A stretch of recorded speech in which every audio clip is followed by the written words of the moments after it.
Good evening, everyone. It's Christopher Hale here in Rutherford County. It's an honor to be here tonight with Sheila Younglove, who is a candidate for state senate down in, I believe, 7 counties. We'll have Sheila tell us this in a minute, but let's see if we get them right. We have Warren County, where she's from, McMinnville, Van Buren County, Grundy County. I got 4 more to go. Franklin County, Marion County, Sequatchie County, and Coffee County. I think I hit a home run, so we'll ask Sheila here in just a minute. It's an honor to be with her tonight. Sheila is running for state senate against the incumbent, Janice Bowling, who many of you all know from, I believe she's from Coffee County originally. Sheila's going to win this race. So Sheila is a lawyer. She is a family advocate. She spent her career standing up and fighting for working families. And she's particularly focused on healthcare in this election. Because as we know, in the context of COVID-19, but also in the context of the decades of rural hospital closures, this is the issue that we really need to face. But one particular thing that we're going to talk about tonight, and the title of the show, is Standing Up to the Bullies. And this is a mainframe which I want to take to the United States Congress. It's what I say I want to do. That's what I want to do in this election. And Sheila and I share that passion. She's standing up to her bullies day in and day out. They come, particularly for women running in office in rural areas. Before we get started, I want to note that tonight is the May 31st fundraising deadline.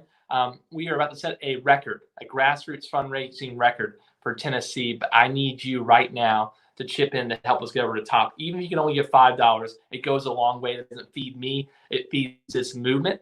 If you want to donate, you can simply go right now to ChristopherHale.com. That's ChristopherHale.com. Let's get Sheila in here. Sheila, can you hear me? I can. Sheila, thank you for joining us. Sheila, can you give us a little bit background about who you are and what made you decide to run for this seat? Yes. I am Sheila Younglove. My maiden name is Florida. I am 57 years old now. I'm an attorney in Middle Tennessee. I have an office in Sparta and I have an office in McMinnville. I primarily do family law, but I also do other civil litigation. And I have always had a passion for families and keeping them together because, as you may have read in my bio, I was orphaned at a very early age and sent from Michigan to Tennessee to be raised by relatives I'd met twice. And growing up, I was always very cognizant of the fact that children didn't have a whole lot of choices. You had to adapt and adjust very quickly. And it just became a passion of mine to make sure that children would be taken care of properly and that their needs would be met, they would be heard, that women would be heard. And when I was growing up, women were not heard. We had started to be heard, but it was still very much in its infancy. And so I was approached about running for this Senate seat. And quite honestly, I had not thought about doing this at this time. But when I was approached, it was like, why not? This is something that is very near and dear to my heart. The issues that are facing us are near and dear to my heart. So I would be honored to represent the people of the 16th District and to help make their voices known, to meet their needs in education, in healthcare, many other ways, in finding ways to bring jobs to our area, tourism, just bring more tax dollars in so that we can do the things we need to do for the people of our area.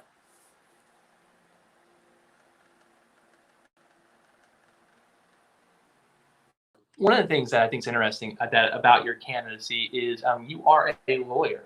And the Old Town Country lawyer. What compelled you to get into the law in particular? Why did you decide to go through the process of when you went to National School of Law?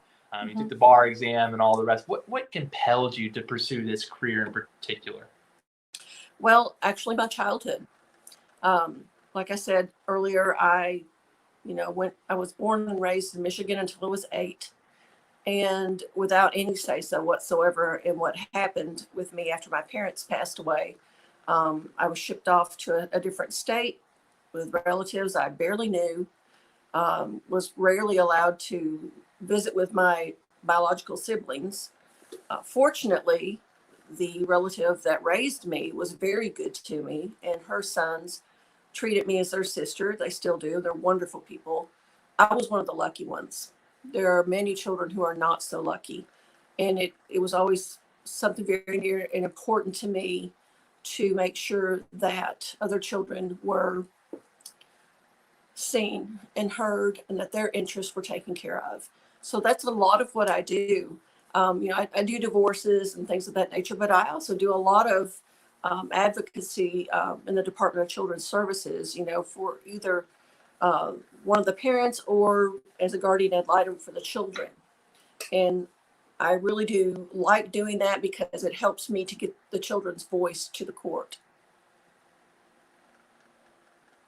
It's interesting to me because you have this dual focus of children and families, women and families, which I think are two communities that you and I think would agree on are often excluded in the areas we're running for office.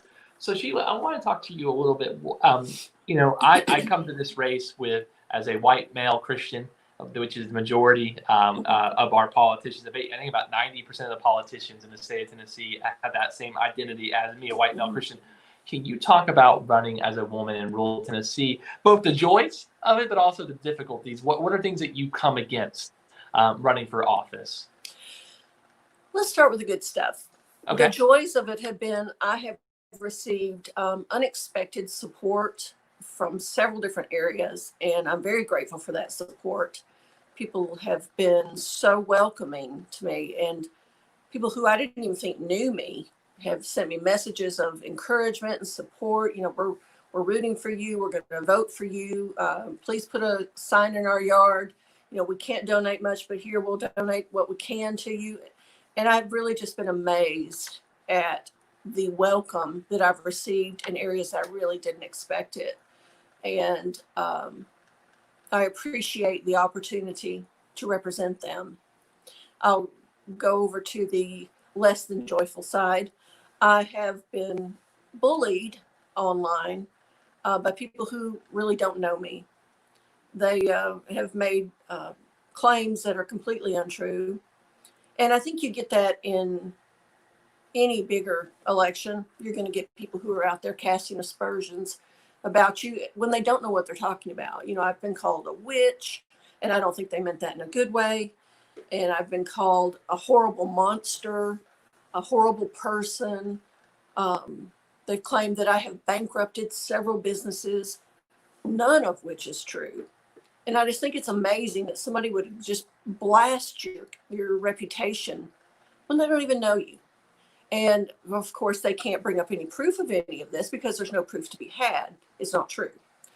That's frustrating because you feel like you can't really respond to it directly, or it gets you just into,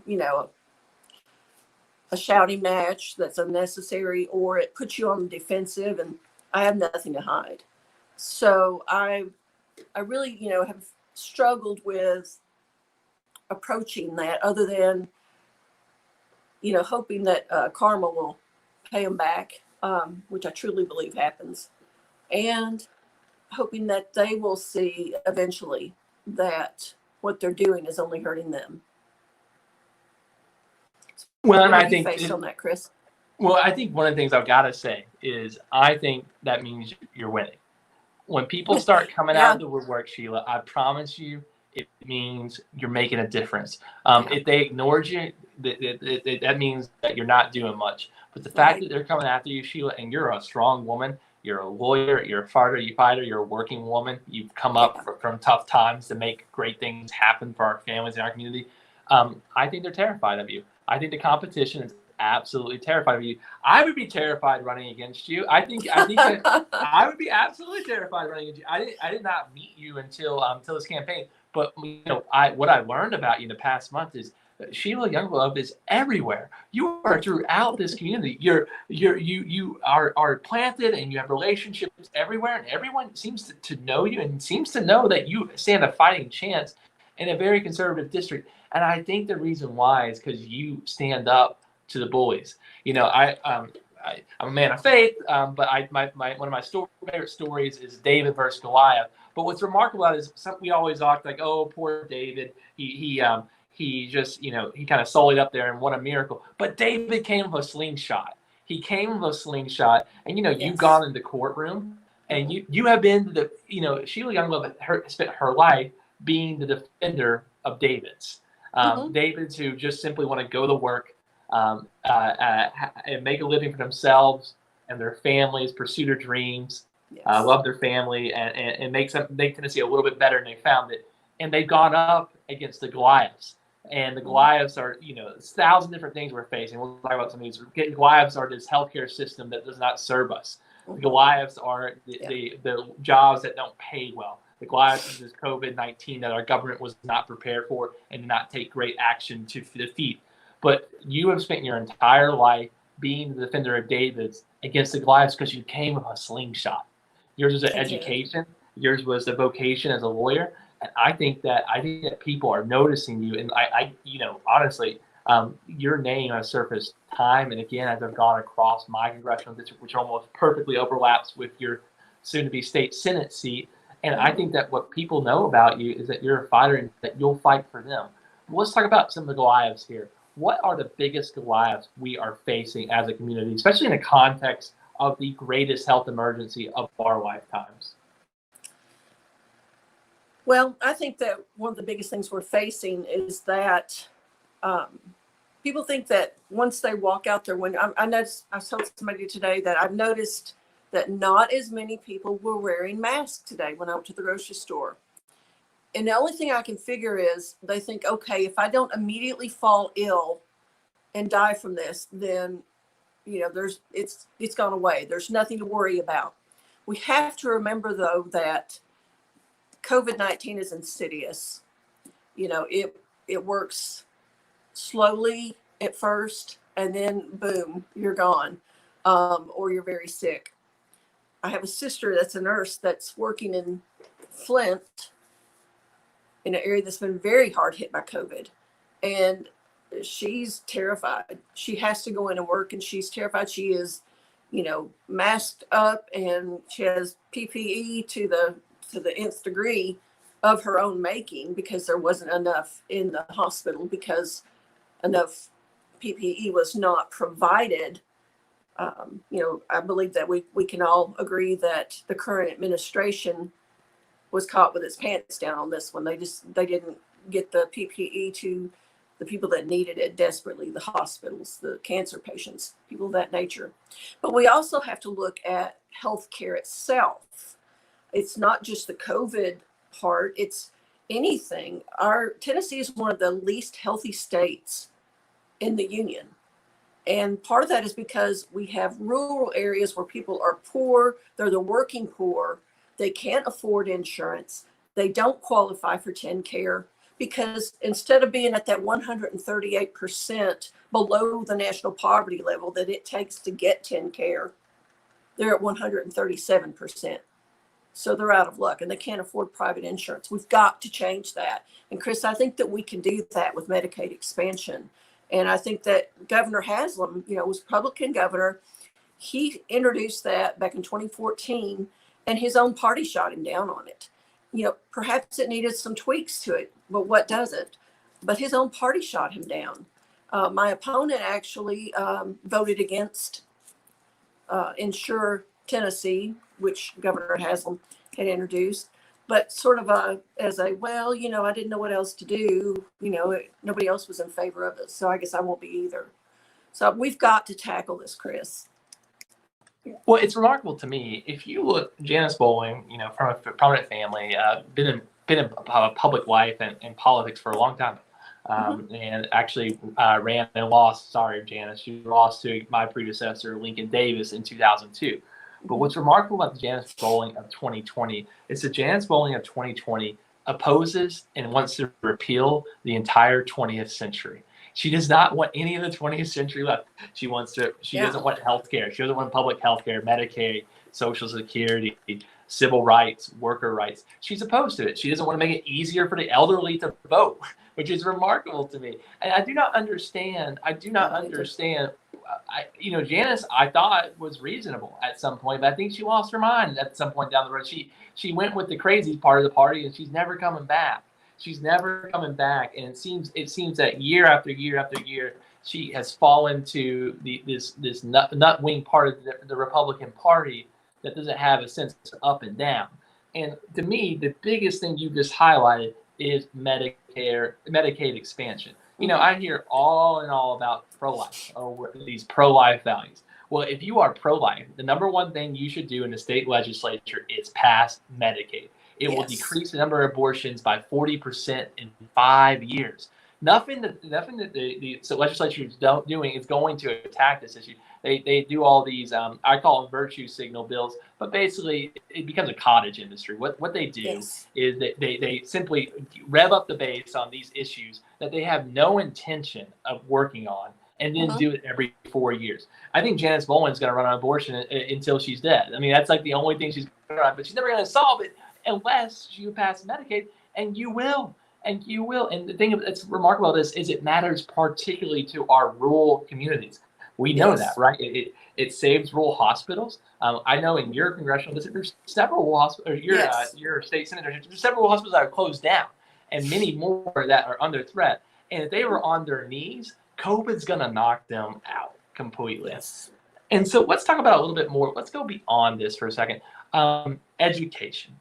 There's an attempt by this governor who supposedly rubs rural Tennessee to destroy rural education through vouchers. Where do you stand on vouchers? I'm against vouchers wholeheartedly. I have done research on vouchers. I'm not just speaking off the top of my head. I've spoken with Beth Brown, the president of the Tennessee Education Association. I've spoken with other teachers about this. I've read articles about it. I, researched the pros and cons of vouchers. But vouchers basically do undercut and undermine public education. They're saying, well, we can't get the type of public education we want, so we're going to send our kids to a private school here. Well, the most of the private schools are religious based. Okay, let's just put it out there. They are, whether they're Catholic or they're Judeo-Christian Protestant, or they're Muslim, or whatever they are. I don't care what their flavor is. They're still religious based. So what you're doing is you're taking the tax dollars that we pay, and we say there's separation of church and state, okay? And we're giving that to these private schools. Meanwhile, we're leaving our public schools out to dry. Tennessee is 46th in the nation on per student funding. Teachers are paying for necessities out of their own pockets every year, at least $500. You go ask any teacher in a rural districts, particularly, if they're having to pay money out of their own pockets for things that they need for their classroom. They're absolutely, that's what we're doing. We're having to do it. Then you also go to the standardized testing. I mean, that's a whole new area of education that needs to be revamped. The teachers are tired of having to teach toward the test. They can't even get to the real curriculum because they're so busy trying to get these kids ready for, the next test that comes along to measure where they can get federal dollars and state dollars. It's ridiculous. We need to change that, get to a testing system. I know you have to have some, but get to a testing system such as the ACT suites that cover grades 3 through 11. There's a lot that can be done in that area, and I would like to have more information in that regard so that we can actually make a difference. But we've got to really keep away from vouchers. Same thing goes with charter schools, with magnet schools. They're theoretically public schools, but they say that they have an agreement that everybody has to sign. And so they think that they're doing something one step better than regular public schools. Well, how about we take that energy and we put that into our public schools? That's, I don't understand why we think we have to take kids away from public schools. Let's make our public schools better.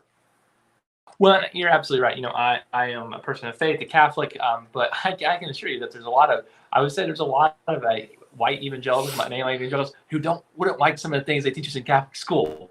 And the idea that the tax-paying citizens, the people of all faiths and no faiths, have to pay for my Catholic education is an absurdity. Or my children's Catholic education, that's a choice that I think it's a legitimate choice. It's a legitimate choice that families should be able to make, and we have the freedom to do that. but we shouldn't make the taxpayers pay for it. And what's Right. remarkable about it is some of these vouchers, like it was rushed through.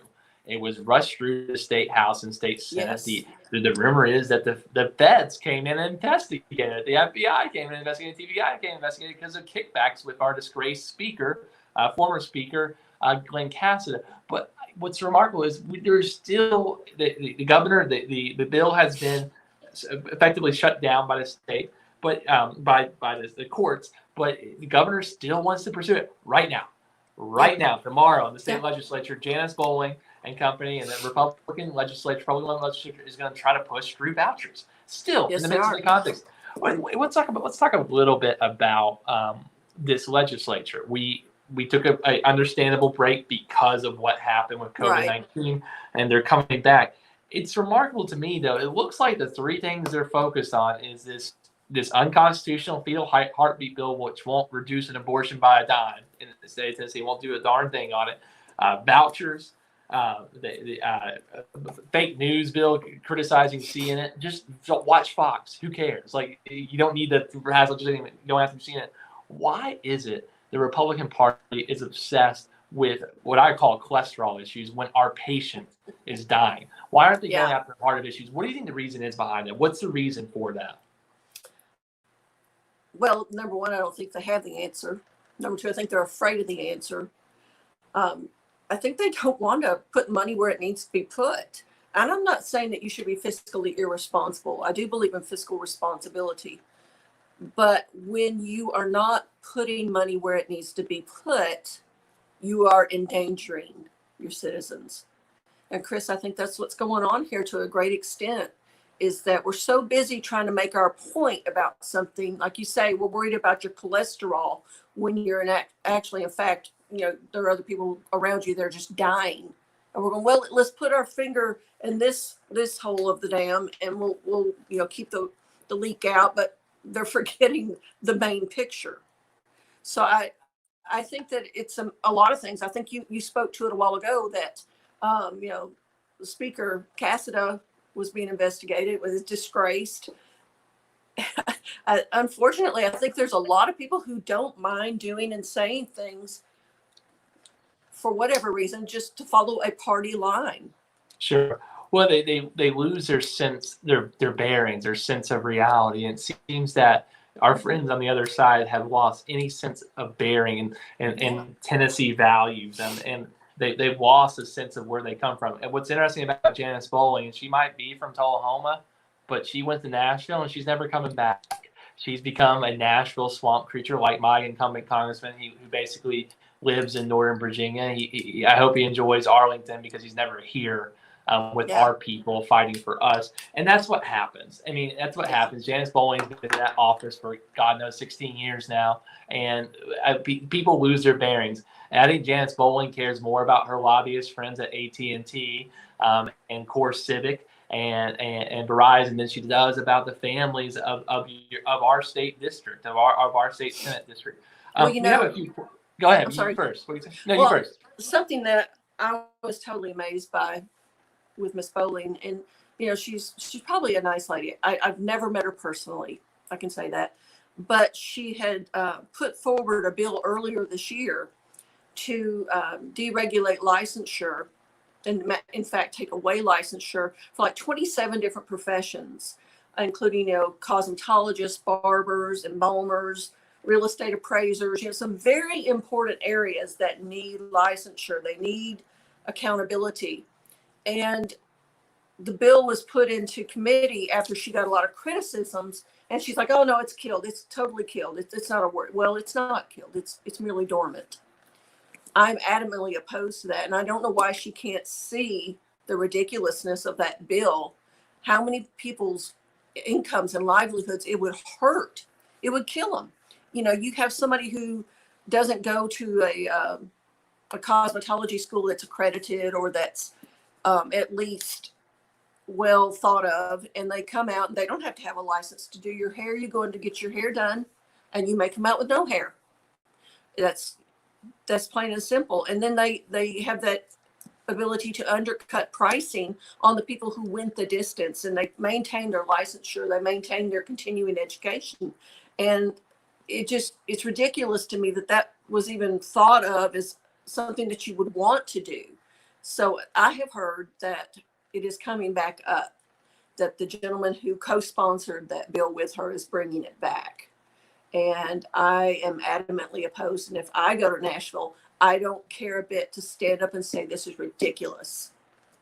No, and I think that's what I know about Sheila Younglove is that her dedication, she's a Democrat, don't get me wrong, but her dedication is not to the party, and it's not to the governor, it's not to the leader, it is to the families of this community. Yes. That's who you fought your entire life for, and that's who you're going to fight for, and who I'm going to fight for in our respective offices starting next January. I want to do a very quick commercial, but people who want to ask questions, now's the time. We'll take one or two here at the end. Sheila is, of course, from McMinnville, and I am also representing McMinnville in the United States Congress. I want to lift up today Gondola. Gondola is a beautiful restaurant near downtown McMinnville. It's been a beautiful spot for the community. It needs our help during these tough times, during the context of social distancing. They are following the rules of social distancing. They're following the expectations of social distancing, but we need to patron them during these tough times. So please, they've been good to this community over the year. I encourage you to visit them during this tough time. And Sheila, we do have a question. It's a fair question.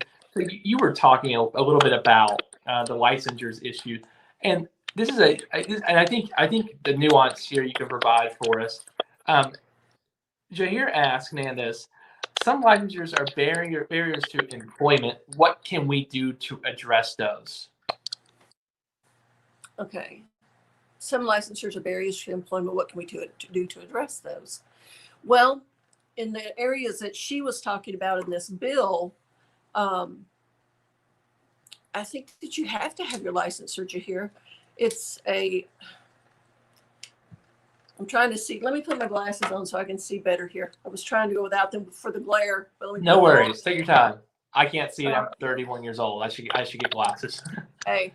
I can read. You want me to read it to you? No, I got it. Some licensures are barriers to employment. Okay, so how do we address these barriers? Well, along with anything else that we have, there are grants for everything out there. There should be financial assistance for people to get what they need to get the licensure. And I don't think that that's that hard. Think about it. We had at least a $6.1 or $6.2 billion surplus in the Tennessee budget this past year that was not allocated. I think we could do a lot with that. And Sure. That might be one of the things that we could use it on. It's remarkable. I want to go to that summit. We talk about that rainy day budget, and you know what? It does rain, but it seems that the governor doesn't want to do anything when it does rain to help Tennesseans. And what strikes me as very problematic in that is that the government's not supposed to run a profit. It's not a for-profit entity, and so that investment needs to go back to Tennesseans. So as we come to the end, I want to ask you one final question. What would you do for that $6 million? Where do you want to put it at? Oh, well, I have to say education first and then go to healthcare. Well, and I think those are, I think, the two answers I would definitely agree on. And I think what we see here in this state is that we are underfeeding those two initiatives, and our people are struggling. The Tennessee that I grew up in, the Tennessee that you grew up in, it valued education. Mm-hmm. It valued rural hospital. It valued good jobs and living wages. And what you and I know so poignantly is that without government investment in rural Tennessee, our way of life will not exist going forward. We need the government to invest in our communities. It isn't socialism. It's just pure patriotism. Right. It's the way we maintain our way of life. Yes. Well, Sheila, do you want to have any final words, final pitch? Tell us where to learn more about you and how to get involved in your candidacy for a state senate. You can go to my Facebook page or to my website. My Facebook page is Sheila Younglove for State Senate. My website is youngloveforsenate.com. There are ways on there for you to donate. There's ways on there for you to volunteer. You can private message me. You can text me at 931-273-4868. Sorry. I would be glad to have your help. I will need help in doing phone banking pretty soon, and with putting signs up still. I'm still putting signs up, and with things to come with the election itself. I will have my campaign manager available soon to help put everybody where they need to be in my campaign. But I do need your help, and I can't do it by myself. I need your help to donate. The Republicans have a ton of money, and they're not afraid to use it. Democrats generally do not, but every little bit helps. And I would appreciate your support. Thank you so much. Well, folks, please do give to Sheila. We might not have the most money, but we do have the most people. And when we all vote, we win. And I'm going to be contributing to Sheila, and I'm asking you to do it as well. Let's make her the next state senator. Thank you, Sheila. Folks, that was Sheila Younglove, who is running for state senate. I named those 7 counties before in South Central and a little bit of Southeast Tennessee. She will be a great representative for the people of this community, and I hope we get her elected. One of the things I want to talk to briefly as the end of the night is I want to talk once more about my own candidacy for the United States Congress. I need your support. I need your help. The average donation to this campaign is $27.11. Everyone who donates to my campaign, whether it's $27, $2.70, $270, or $2,700, everyone gets a signed letter from me, because I think it's important to know that you're not just investing in a nameless movement. You're investing in me as an individual and what I want to do for our community. And to me, our relationship is built on a face-to-face encounter. You're investing in a mission. It's not feeding me. It's not going to my mouth. It's going to feed this movement. We are going to beat Scott Desjardins. You are not alone. If you have felt the energy, the momentum, the drive of this campaign over the first month of its operation, you are not alone. Your neighbors feel that too. Folks who are skeptics and who have not voted for Democrats in the past are looking for a change, and they're finding it in this campaign. They believe that Scott Desjardins' time is up, that we paid him $1.7 million, and all we got was a lousy renamed post office. Look, folks, when this election's over, when this pandemic is over, Tennessee will remember who helped them and who didn't. That's why I'm going to beat Scott Desjardins like a drum on November 3rd. If you're with me, please text hell yes right now to 31996. That's hell yes, one word, to 31996. That will get you in our network, get you involved. If you want to sign, simply go to ChristopherHale.com under the Take Action tab. You can get a sign. We'll get those delivered as quickly as possible. We want to put up over 10,000 signs between now and Election Day. We will dot this entire state with our sign. It's a sign of hope and a sign of new things to come. If you can't give, I ask you to do even $5 a month goes a long way. Thank you for all you've done. Tomorrow, I'm very honored to have Reverend Aaron Marble, a very long-term friend of mine. We're going to talk about the recent violence against and the murder of George Floyd in Minnesota, the violence, racism, and structural racism against Black Tennesseans here in our state, and what you and I can do as everyday citizens, and God willing, and me as a public servant one day, to address this issue, to ensure that each child and it gets the gift, the greatest gift that God's given us, the right to be a Tennessean, to live in this country with equality and justice and freedom. Until then, I'll see you soon. God bless you, and God protect our troops.